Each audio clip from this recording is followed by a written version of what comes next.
Nous sommes le mercredi 22 octobre 2025. Madame, Monsieur, bonsoir et bienvenue dans cette édition vespérale des informations agricoles sur Le Rural Bénin TV.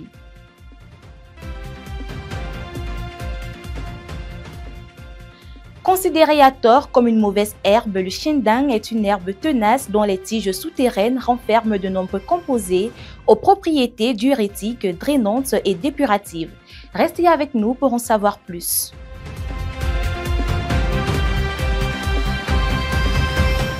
Pour le dossier de ce journal, depuis quelque temps, des mutations s'observent dans le secteur de la boulangerie. Il s'agit de la production de pain à base de farine de manioc. Nous nous intéresserons aussi bien aux avantages économiques que nutritionnels. Quelques temps forts de cette édition ainsi présentés, les détails, c'est juste après ceci.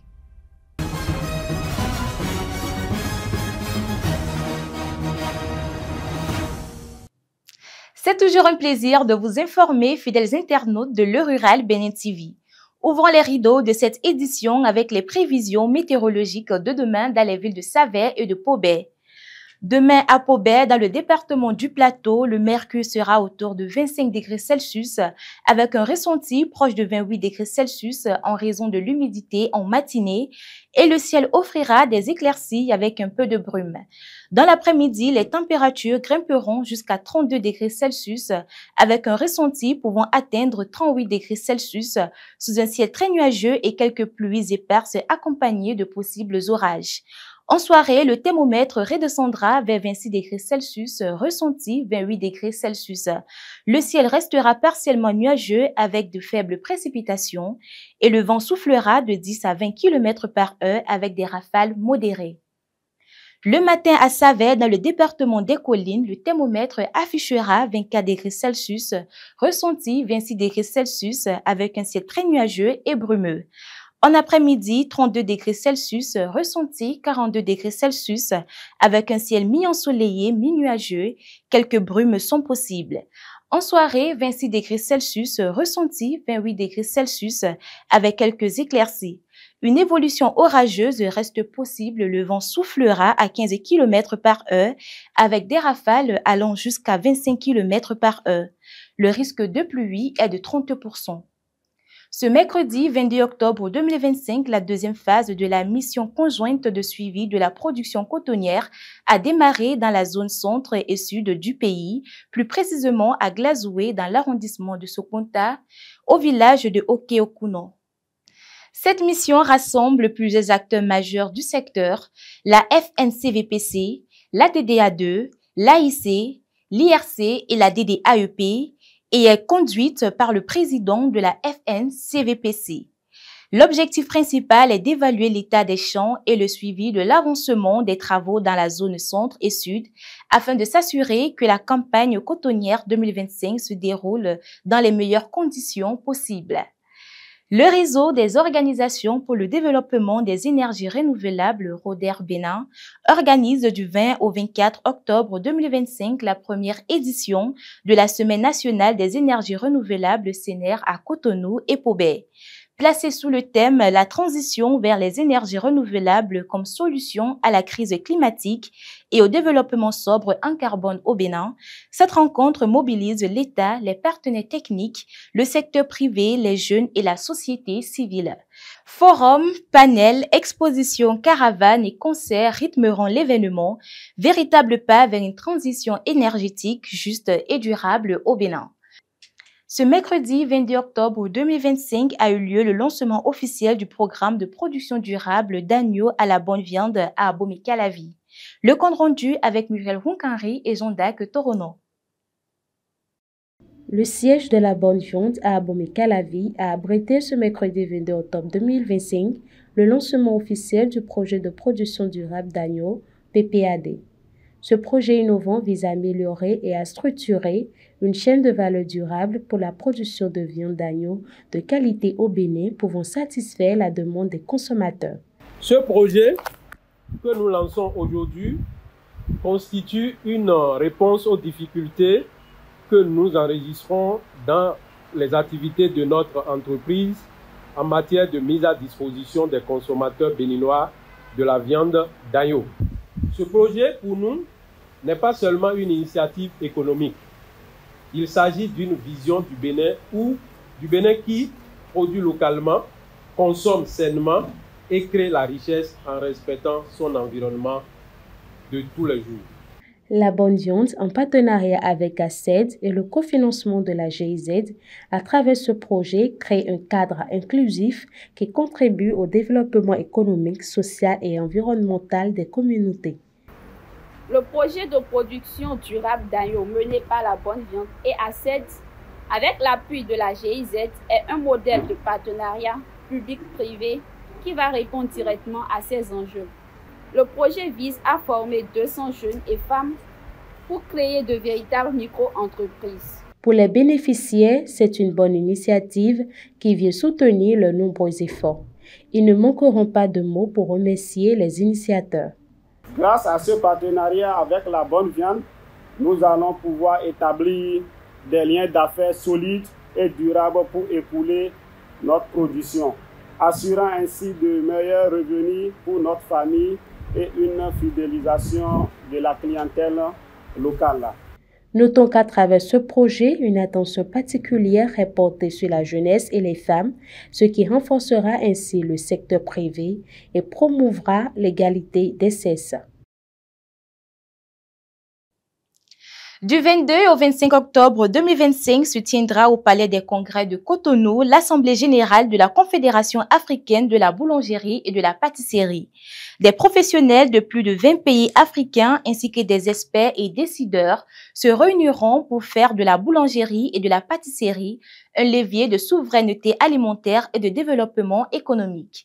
Un rendez-vous stratégique pour le Bénin et le continent africain. Une herbe souvent perçue négativement est considérée comme nuisible mais qui recèle en réalité de précieux remèdes naturels. Dans cet élément proposé par Anissé Ronguet, découvrez les vertus du Shendang. Considéré à tort comme une mauvaise herbe, le Shendang est une herbe tenace dont le rhizome renferme de nombreux composés aux propriétés diurétiques, drainante et dépurative. Beaucoup de gens passent devant cette plante sans lui accorder la moindre attention. Pour certains, ce n'est qu'une herbe envahissante qui dérange dans les champs et les jardins. Mais ce que peu savent, c'est que le Shendang est l'une des plantes médicinales les plus précieuses que la nature nous offre. Le Shendang, scientifiquement connu sur le nom de Cynodon dictalan, pousse presque partout. Dans les sols pauvres, les terrains abandonnés au bord des routes. Cette capacité à survivre et s'imposer en fait déjà une plante résiliente. Mais au-delà de sa résistance, il cache des vertus exceptionnelles. Ces différents extraits offrent également une action anti-inflammatoire et antiseptique, notamment au niveau du système rénal et urinaire, ainsi que des propriétés émollientes. Ces racines, par exemple, sont plus utilisées depuis des siècles en médecine traditionnelle. Elles contiennent des principes actifs aux propriétés dépuratives. Autrement dit, elles aident le corps à se nettoyer. Le Shendang favorise l'élimination des toxines, soulage les troubles urinaires. En infusion, c'est un allié naturel pour la santé. Son effet diurétique est bien connu, il augmente la production d'urine, ce qui aide à évacuer les déchets de l'organisme. Mais il ne s'arrête pas là. Le Shendang agit comme un anti-inflammatoire doux, capable d'apaiser les irritations internes et même de calmer certaines douleurs. Dans certaines cultures africaines et asiatiques, on lui attribue des vertus énergétiques. Il contribue à maintenir l'équilibre intérieur et à renforcer le bien-être général. Le Shendang n'est donc pas une simple herbe envahissante qu'il faudrait arracher et jeter. C'est une plante médicinale puissante, un cadeau discret de la nature. Alors, la prochaine fois que vous en croiserez, souvenez-vous, sous une apparence ordinaire se cache un trésor pour la santé et la vitalité. Hors de nos frontières, le Premier ministre du Mali, le général de division Abdoulaye Maïga, a officiellement lancé ce lundi 20 octobre 2025 à l'hôtel Amitié Granada de Bamako, la 5e édition du marché des innovations et technologies agricoles MITA 2025. Organisée par le CORAF avec l'appui de la Banque mondiale, cette rencontre réunit plusieurs ministres de l'agriculture d'Afrique de l'Ouest autour du thème technologie et innovation agricole pour la gestion intégrée des sols. L'objectif est de promouvoir des solutions durables pour restaurer les terres et renforcer la sécurité alimentaire dans la région. Le dossier du jour à présent, bien avant l'Assemblée générale de la Confédération africaine de la boulangerie et de la pâtisserie, notre rédaction s'est intéressée aux avantages économiques et nutritionnels du pain à base de manioc, une nouvelle tendance qui gagne les boulangeries au Bénin. Moins dépendant du blé importé et riche en nutriments, il valorise une ressource locale et pourrait bien changer nos habitudes alimentaires tout en soutenant les producteurs de manioc. Reportage.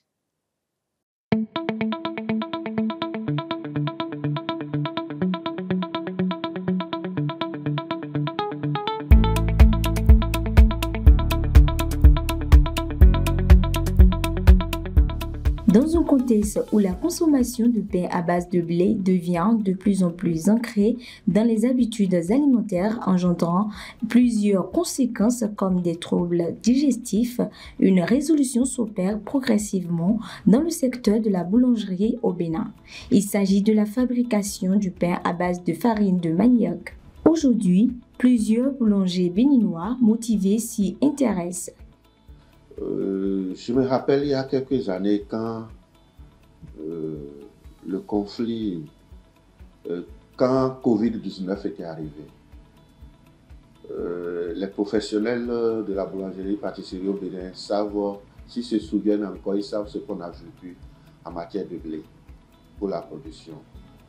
Ensuite, il y a l'événement du conflit entre l'Ukraine et la Russie. Ça aussi nous a donner beaucoup de fil à résoudre. Pourquoi? Parce que notre dépendance 100% au blé importé fait que quand il y a un peu de problème sur la ligne, on n'arrive plus à s'en sortir. Deuxième raison, aujourd'hui avec la farine raffinée, le pain classique que nous consommons aujourd'hui, c'est une farine très raffinée. Et beaucoup de personnes aujourd'hui sont allergiques au gluten qui est dans la farine de blé sans le savoir.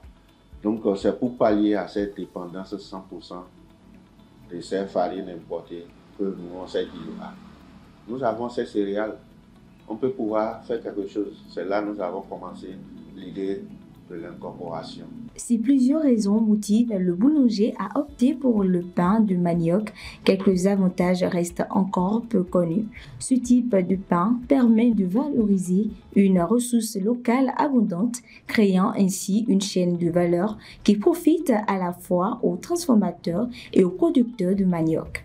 Travailler sur ces pains, ça me permet de pousser ma réflexion, mes recherches par rapport à la production que nous sommes. C'est vrai, à la formation, on n'était pas habitué à ces pains, on nous a formés sur le pain classique seul. Si moi je suis là aujourd'hui, c'est par rapport à des recherches, à des formations, sur formation par rapport à ces trucs-là, par rapport aux vertus de chaque pain. Et aujourd'hui, je peux confirmer et assurer aux professionnels du même domaine que moi que nous ne devons plus nous tromper. Aujourd'hui, nous faisons des gâteaux ici 100% à la patate douce, 100% au manioc, des gâteaux, des cakes, 100%, sans incorporation d'un seul centime de farine blanche ou farine complète. Ça, c'est pour dire que c'est possible.